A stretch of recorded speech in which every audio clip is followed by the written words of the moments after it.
T V Prasad നമ്മൾ നടത്തിയിട്ടുള്ള അന്വേഷണങ്ങളിൽ ഈ ഒരു അന്വേഷണത്തിന്റെ ഒരു പ്രാധാന്യം എന്ന് പറഞ്ഞു കഴിഞ്ഞാൽ ഒരു വി സി പ്രവീൺ മാത്രമല്ല, പലയിടങ്ങളിലും ഇതുപോലെയുള്ള പ്രവീൺമാരുണ്ട്, ഇതുപോലെയുള്ള അവതാരങ്ങളുണ്ട്.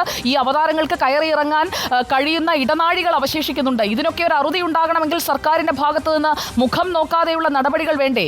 ഈ വിഷയത്തിൽ തന്നെ മുഖം നോക്കാതെയുള്ള നടപടി ഉണ്ടാകും എന്ന് പറഞ്ഞിട്ടും ആ നടപടിക്കുണ്ടായ അമാന്തം എന്ന് പറയുന്നത് എത്രത്തോളമായിരുന്നു ടി വി പ്രസാദ്? അങ്ങനെ ഒരു നടപടി ഇക്കാര്യത്തിൽ നമ്മൾ പ്രതീക്ഷിക്കേണ്ടതില്ല സുജിയ. കാരണം മിക്ക മാനേജർമാരും അതിശക്തരാണ്. ഞാൻ നേരത്തെ പറഞ്ഞതുപോലെ അനധികൃതമായി കയ്യിലേക്ക് വന്നു ചേരുന്ന കോടികൾ രാഷ്ട്രീയ പാർട്ടികൾക്കും നേതാക്കൾക്കും പോലീസുകാർക്കും ഉദ്യോഗസ്ഥർക്കും എല്ലാം കൊടുത്ത് തടിച്ചു കൊഴുക്കുകയാണ് ഇവർ. ഈ സംവിധാനം മുഴുവൻ ഈ മാനേജർമാരുടെ കൂടെ നിൽക്കുന്നു എന്നുള്ളതാണ് ഇതിലെ ഏറ്റവും പ്രധാനപ്പെട്ട കാര്യം. അതുകൊണ്ട് ഒരിക്കലും കർശനമായ ഒരു നടപടിയിലേക്കും പോകേണ്ടതില്ല. നമ്മൾ ഈ കൂരിക്കുഴി മച്ചാട് പള്ളിക്കൽ സ്കൂളിൻ്റെ വാർത്ത എയ്ഡഡ് കൊള്ള എന്ന പരമ്പരയായി കൊടുത്തത് മുതൽ വിവിധ സ്കൂളുകളിൽ നിന്ന് ഇത്തരത്തിലുള്ള കാര്യങ്ങളുണ്ടെന്ന് പറഞ്ഞു വരികയാണ്. നമുക്ക് കൊടുക്കാൻ പറ്റാത്ത അത്രയും എണ്ണം സ്കൂളുകളിൽ ഈ തട്ടിപ്പ് നടക്കുന്നു എന്ന കാര്യം ഈ വാർത്തയ്ക്ക് ശേഷമാണ് നമ്മൾ തന്നെ മനസ്സിലാക്കിയത്. ഏറ്റവും പ്രാധാന്യത്തോടെ നമ്മളിപ്പോൾ കണ്ണൂരിൽ നിന്ന് അർജുൻ കല്യാട് കടമ്പൂരെ വാർത്ത കൊടുക്കുന്നു. ഇനിയും ഇപ്പോൾ അതിനേക്കാളും ഗൗരവമുള്ള ഒരുപാട് കേസുകൾ നമ്മുടെ മുമ്പിലുണ്ട്. നമുക്ക് സുജിയ ശരിക്കും പറഞ്ഞാൽ കൊടുത്തു തീർക്കാൻ സമയമില്ല. അത്രയേറെ തട്ടിപ്പുകളാണ് ഈ രംഗത്ത് നിന്ന് പുറത്തു വരുന്നത്. സുജിയ, ഒരു കാര്യം ഉറപ്പാണ്, ഇവർ വാങ്ങുന്ന ഈ പണം ഇവർ മാത്രം കീശയിൽ വെക്കുന്നതല്ല. ഇവർ അത് പോലീസിന് കൊടുക്കുന്നുണ്ട്, ഉദ്യോഗസ്ഥർക്ക് കൊടുക്കുന്നുണ്ട്, വിദ്യാഭ്യാസ വകുപ്പിൽ കൊടുക്കുന്നുണ്ട്. ആരുടെയൊക്കെയാണോ സഹായം വേണ്ടത് അവിടേക്കൊക്കെ ഈ പണം നീങ്ങുന്നുണ്ട് എന്നുള്ളതാണ് ഇവരുടെ ബലം. ഇവർക്ക് വേണ്ടി ഇവരുടെ വേറൊരു കാര്യം കൂടി ഞാൻ പറയാം സുജിയ. ഈ വി സി പ്രവീൺ നമ്മുടെ സർക്കാരിനെതിരെ 106 തവണയാണ് ഹൈക്കോടതിയെ സമീപിച്ചത്. 106 106 തവണ. അതായത് ഹൈക്കോടതിയിൽ സ്ഥിരമായിട്ട് പ്രവീണിനൊരു അഭിഭാഷകനെ നിൽക്കുകയാണ്. പ്രവീണിനെതിരെ ഒരു നടപടി വന്നു കഴിഞ്ഞാൽ ആ നടപടിക്കെതിരെ അപ്പോൾ ഹൈക്കോടതി പോകുന്നു, ഹൈക്കോടതി സ്റ്റേ ചെയ്യുന്നു, പിന്നെ ഹിയറിംഗ് നടത്തുന്നു. ഹിയറിംഗ് നടത്തിയിട്ട് പറയുന്നു നിങ്ങൾ ഒരു തീരുമാനമെടുക്കൂ എന്ന് പറയുന്നു. ആ തീരുമാനം അവസാനം വി സി പ്രവീണിന് അനുകൂലമായി മാറുന്നു. 221 കുട്ടികളെയാണ് സുജിയ വ്യാജമായി കാണിച്ചുകൊണ്ട് സർക്കാരിൻ്റെ ലക്ഷങ്ങൾ പറ്റിച്ചത്. അതിൽ ഇതുവരെയും നടപടിയെടുക്കാൻ കഴിയുന്നില്ല. ഇപ്പോഴും കൂടുതൽ കാര്യങ്ങൾ ഇരയായവർക്ക് പറയാനുണ്ടാകും. ഞാൻ ടി വി പ്രസാദിലേക്ക് ഒന്ന് തിരിച്ചു വരാം. ഇപ്പോൾ നമുക്കൊപ്പം വൈശാഖൻ എന്ന അധ്യാപകനും ചേരുകയാണ്. ശ്രീ വൈശാഖൻ, താങ്കൾ ഏത് വർഷമാണ് ഈ വി സി പ്രവീണുമായി ബന്ധപ്പെടാനുള്ള ഒരു സാഹചര്യം ഉണ്ടാകുന്നത്? താങ്കൾക്ക് ജോലി തന്നോ? ജോലി കിട്ടുന്നതിന് പണം കൊടുക്കേണ്ടി വന്നോ? ആ കൊടുത്ത പണം തിരിച്ചു കിട്ടിയോ? എന്താണ് താങ്കളുടെ ജീവിതത്തിൽ വി സി പ്രവീണുമായുള്ള കണക്ഷൻ? ഞാൻ 2014 ജോലി കയറുന്നത്. 2014 അദ്ദേഹം എന്നെ വീട്ടിലോട്ട് വിളിച്ചു വരുത്തി. തൊഴിൽ വാർത്തകൾ കണ്ട പരസ്യപ്രകാരമാണ് ഞാൻ അവിടെ എത്തുന്നത്.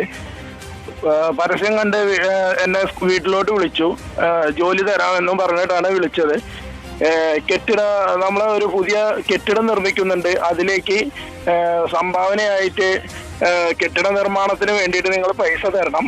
ആ പണം തന്നു കഴിഞ്ഞാൽ നിങ്ങൾക്ക് താൽക്കാലികം ആദ്യം ജോലിയിൽ കയറാനുള്ള അവസരം നൽകാം. എന്നിട്ട് റിട്ടയർമെന്റ് പോസ്റ്റ് വരുന്ന സമയത്ത് നിങ്ങൾക്ക് അതിലേക്ക് മാറ്റി തരാം എന്നാണ് പറഞ്ഞത്. ഹലോ, ഓക്കെ ശ്രീ വൈശാഖൻ, എന്നിട്ട് ഈ കെട്ടിടം പണിക്കായി താങ്കൾ പണം കൊടുത്തോ? കെട്ടിട നിർമ്മാണത്തിന് വേണ്ടിയിട്ട് ഞാൻ പണം കൊടുത്തു. 15.5 ലക്ഷം രൂപ എൻ്റെ അടുത്ത് നിന്ന് വാങ്ങി. ഞാൻ അന്നേ ദിവസം അർബൻ ബാങ്കിൽ നിന്ന് ലോൺ എടുത്തിട്ടാണ് ഞാൻ അവിടെ പണം കൊണ്ടു കൊടുക്കുന്നത്. പണം കൊടുത്ത സമയത്ത് ആള് എനിക്കൊരു ചെക്ക് തന്നിരുന്നു. ഒരു ആള് പണം എഴുതിയ ചെക്ക്. അതിന്റെ ഒരു കോപ്പിയാണ് എൻ്റെ കയ്യിൽ ഇപ്പം ഉള്ളത്. ഈ 15.5 ലക്ഷം ഇതുവരെയും തിരിച്ചു കിട്ടിയിട്ടില്ല. 2014 കൊടുത്തെന്ന് പറയുമ്പോൾ 10 കൊല്ലമായി. ഇതുവരെ ആ പണം തിരിച്ചു തന്നിട്ടില്ല. ഞാൻ പലതവണ ആളുമായി നേരിട്ട് ബന്ധപ്പെട്ടെങ്കിലും എനിക്ക് ആ പണം തിരിച്ചു കിട്ടിയില്ല. പോലീസിൽ പരാതിപ്പെട്ടോ? പോലീസിൽ ഞാൻ ആദ്യം തൃശ്ശൂർ SP ക്ക് പരാതി കൊടുത്തു. പിന്നീട് തൃശ്ശൂർ അവിടുന്ന് അത് കുന്നംകുളം ACP ക്ക് വന്നു.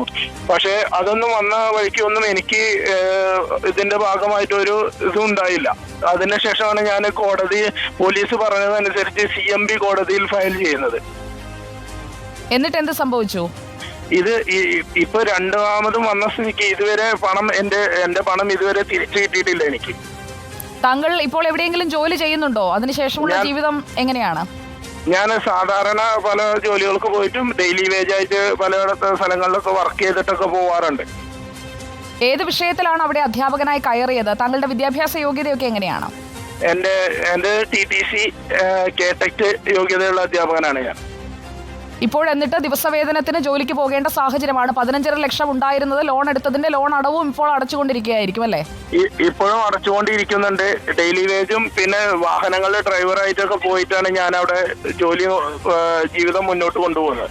ഇപ്പോൾ ഈ വിഷയത്തിൽ സംഭവിച്ചത് മനസ്സിലായി കാണുമല്ലോ. അതായത് ഈ വാർത്ത തുടർച്ചയായി കൊടുത്തതിന് ശേഷം ഇപ്പോൾ VC പ്രവീണിനെ പിടികൂടിയിട്ടുണ്ട്. ഈ കേസ് ഇനിയും ആരെങ്കിലും അതിലും സ്വാധീനമുള്ളവർ ഇടപെടുമോ എന്ന് അറിയില്ല. പക്ഷേ ഈ വാർത്തയുടെ പിന്നാലെ ഞങ്ങളുണ്ട്. സത്യസന്ധമായി തന്നെയാണ് ഈ വാർത്തയെ ഞങ്ങൾ സമീപിക്കുന്നത്. താങ്കൾക്ക് മനസ്സിലായിട്ടുണ്ടാകുമല്ലോ. അതെ അതെ.